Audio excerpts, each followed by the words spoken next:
I'm currently in altitude hold.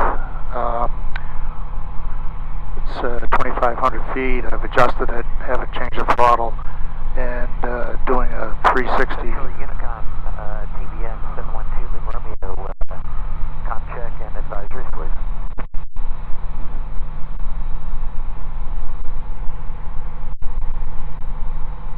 Romeo calling. I did hear the com check.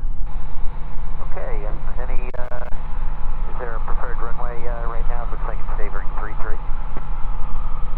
Take it you're landing Plymouth. I'm not at Plymouth, but I think 33 is preferred at this time. I took off 24 at Marshfield. It was fine. Okay, very good. I'm actually talking about North Central, so looking like 33 at North Central. Very good. I'm over the water.